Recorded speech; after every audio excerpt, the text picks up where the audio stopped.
Je m'appelle Elisabeth Anne Doyle, je suis la directrice générale et artistique de l'organisme MU.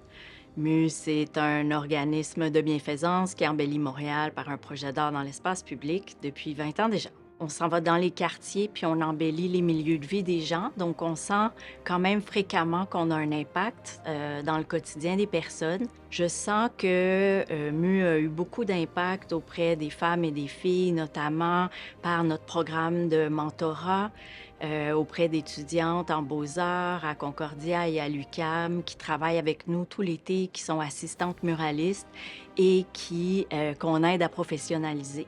Comme femme chef d'entreprise, femme entrepreneur, c'est la détermination qui est, je pense, la qualité la plus importante. Un organisme en économie sociale, c'est pas comme une entreprise traditionnelle. On doit vraiment être très, très, très agile. J'ai fondé MU par amour des arts et par amour de Montréal.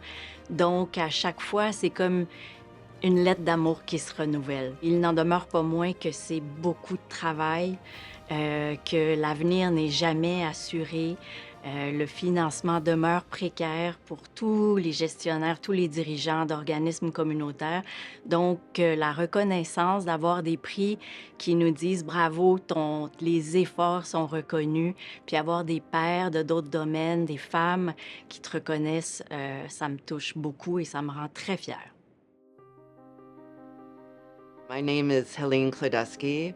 I'm an independent documentary filmmaker. I think, like many people who decide to tell stories, it's something that you feel very strongly within yourself. That I know for every film that I've done over my career, it's almost, if I can't tell that story, if I can't bring all my passion and dedication to that film, then I'm gonna die. That's almost the feeling that I've had with every project. I've always been really inspired by the lives and the work and the struggles of, I guess, what we call ordinary people or ordinary women. And when I think about the Y and the work that the Y does, to see the magic, to see the strength of women, whether they're refugees, whether they're young women, whether they're older women. It's those stories that have always attracted me. And I've learned so much from people like that, from women like that. It's not just about the creation, it's about the impact. It's about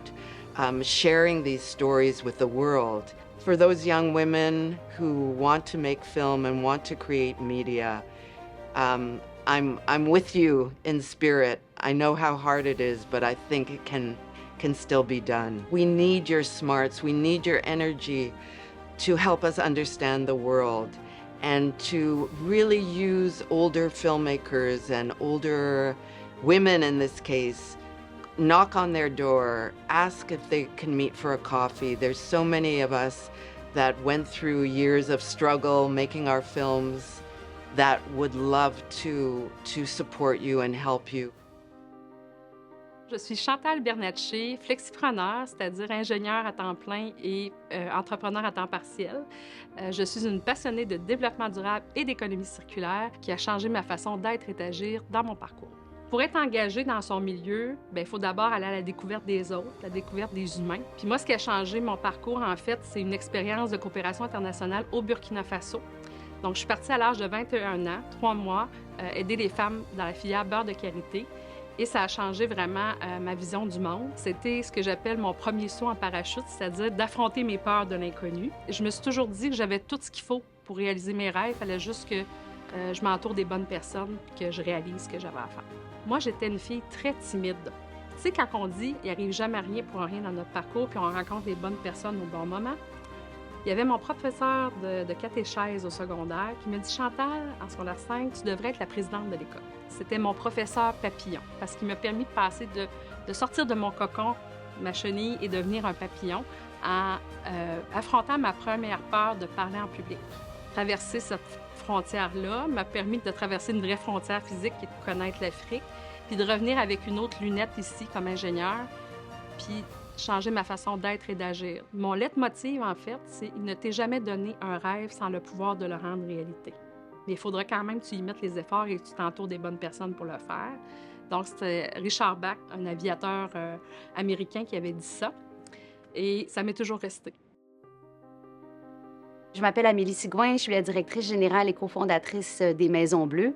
La Maison Bleue, c'est plusieurs maisons, donc un réseau de centres de périnatalité sociale à Montréal. Et on intervient auprès des femmes enceintes en situation de vulnérabilité et toutes leurs familles pour offrir sous un même toit des services médicaux, psychosociaux, éducatifs et juridiques. Moi, j'ai grandi à la campagne. On est une famille de 7 enfants et la famille et le réseau et le côté du village, donc Saint-Ours-sur-le-Richelieu. Il y avait quelque chose qu'on ne retrouve pas complètement en ville, mais qu'en même temps, je pense que tout le monde en a besoin. C'est des familles qui arrivent qui sont des fois très seules. Puis il y a vraiment quelque chose qui s'est recréé à travers chaque Maison Bleue. Et je pense que ce côté-là de communauté, vraiment, puis d'être un peu le liant. La Maison Bleue, c'est un trait d'union, en fait, entre plein d'acteurs d'une communauté. Je suis quelqu'un qui... j'aime la vie, vraiment. Ça a l'air peut-être classique, mais c'est vrai. Et je carbure aux relations humaines. Je suis aussi une tête dure, une tête de cochon, qu'importe, et je déteste qu'on me mette dans des cases. Donc, j'ai besoin de beaucoup de liberté.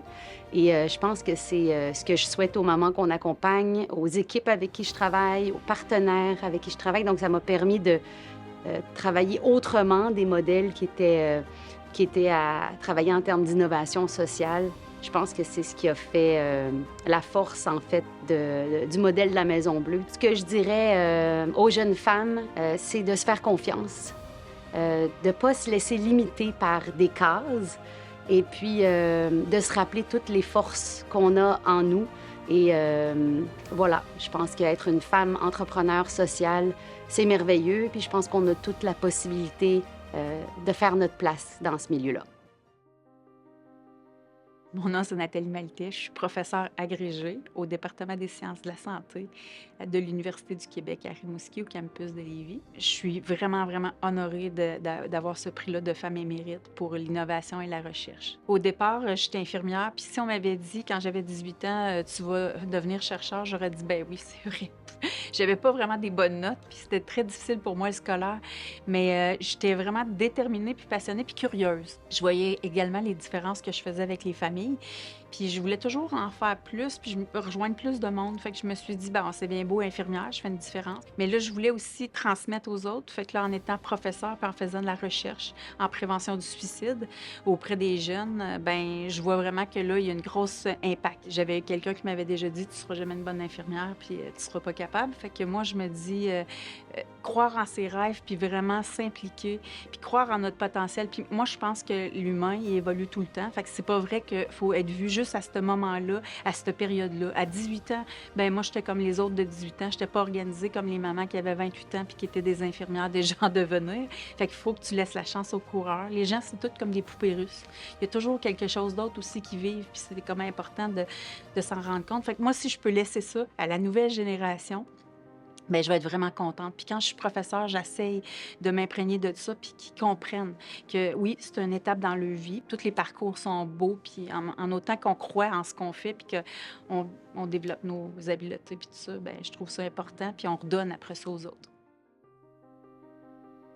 Mon nom est Sima et je suis la présidente et fondatrice de Bernie Conseil. C'est une boîte de consultation où on spécialise dans les stratégies de diversité, équité et l'inclusion. Travailler dans le métier ou dans le domaine de EDI, équité, diversité et l'inclusion, c'est pas toujours facile parce que, surtout, on est dans un contexte mondial. Je trouve que c'est difficile, encore plus difficile.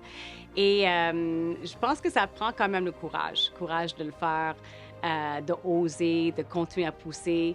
Je pense que j'utilise l'énergie de ces femmes-là qui m'inspirent beaucoup pour essayer d'inspirer les autres et de continuer de lutter pour les droits des femmes. Alors, aux jeunes Sima, oh boy, je pense que je dirais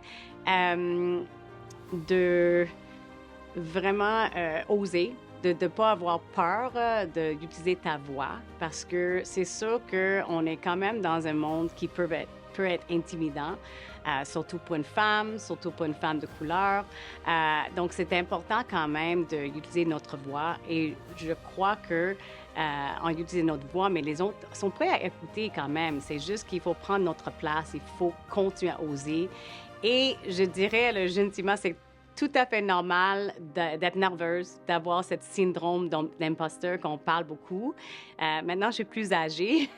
J'ai toujours ce syndrome, mais je sais que c'est normal de recevoir ce prix-là. C'est très valorisant et je suis très reconnaissante. Merci. Je m'appelle Marie-Claire Richer, je suis directrice générale à l'Ordre des infirmières et infirmiers du Québec. Je suis née dans une famille d'entrepreneurs, donc mes parents avaient une PME. Dès mon tout jeune âge, c'était les relations avec les clients, c'était comment on servait les gens dans leurs besoins, en fait. En tant que haute dirigeante, présentement, je peux rien faire s'il n'y a personne alentour de moi. Donc, c'est toute la force de l'équipe. Ça prend du temps, ça prend de la patience, de l'humilité, puis un peu de courage aussi en même temps pour être en mesure de faire face des fois à des situations difficiles, là.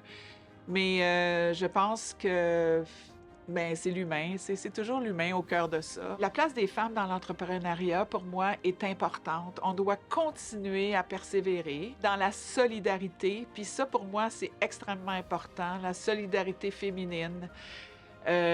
Accepter qu'on est différente, mais tout ensemble, on peut vraiment, vraiment faire la différence. Même si on pense des fois qu'on n'a pas tout ce qu'il faut, se donner la confiance, puis s'encourager mutuellement, je trouve ça vraiment important. Avoir été nommée sur ce beau prix, pour moi, ça m'a vraiment... je prends ça avec beaucoup d'humilité, puis de reconnaissance, puis de voir aussi comment la place des femmes est importante dans la société. On doit continuer à célébrer la place des femmes dans la société.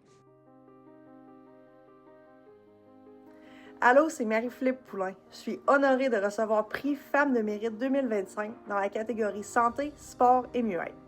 Le sport féminin a connu un essor exceptionnel ces dernières années grâce aux femmes qui m'ont précédée. Notre rôle est de continuer de briser les barrières et de montrer que les femmes ont leur place dans le milieu du sport professionnel, de la même manière qu'elles ont leur place dans la plus haute sphère du monde, corporatif et philanthropique. Je dis à toutes les petites filles qui nous admirent qu'elles aussi ont la possibilité de rêver grand et d'atteindre leur objectif. Elles ont maintenant un avenir que nous n'avions pas avant et c'est à nous de leur tendre le flambeau. Je souhaite remercier l'équipe Y des Femmes de Montréal et le jury du prix pour le travail que vous faites afin de mettre en lumière les réalisations des femmes. Merci beaucoup et bon gala.